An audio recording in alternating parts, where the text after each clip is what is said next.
Sabi ko, hindi maganda si Agnes. Pero nagsisinungaling ba ako kay Elsa nun? Hindi. Hindi. Ang tawag doon, proteksyon.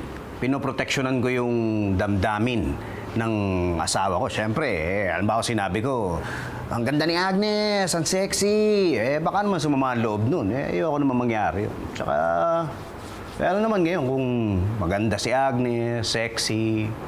Ito bang tsura kong to, tingin nyo may magkakagusto pa sa akin.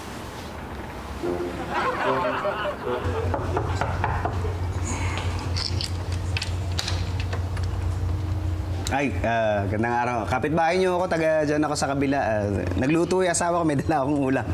Ganon? Ay, salamat! Ay. Alika, tuloy. Ay, salamat ho. Dumire-diretso na ako kasi yung doorbell niyo parang hindi pa gumagana. Oo, salamat. Naku, Ako nga ho pala si Pepito. ako naman si Mimi. Ah, Pipito? Huwag mo sabihin sa akin ikaw si Pipito Manaloto, yung nanalo ng loto. Ang sabi dito daw nakatira eh. Ay, ako nga ho yun. Aroy! Okay ako, okay ako. Saka tutulungan ako ni Pipito ah. Pipito! Aroy! Ay, naku. Ano ba nang, ano nangyari? Dalawang beses na akong natitisod dito eh.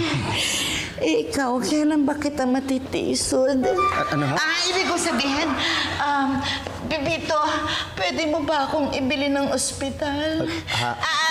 Pwede mo akong dalhin sa ospital? Pero dyan ako muna kayo at baka mamagayan na. Hanap ako ng malamig. Oo nga. Nag-iinit na nga ang katawan ko. Po? Hindi. Alam mo, wag mo na nga akong ginagalang. Pwede mo naman akong lapastanganin eh. Ibig ko sabihin, wag mo na akong pinopopo. Hindi naman ako ganun katanda. At saka siguro itong pa ako, baka naman makuha natin sa himas. Himas? Yung hilot pala, hilot, oo. Oo.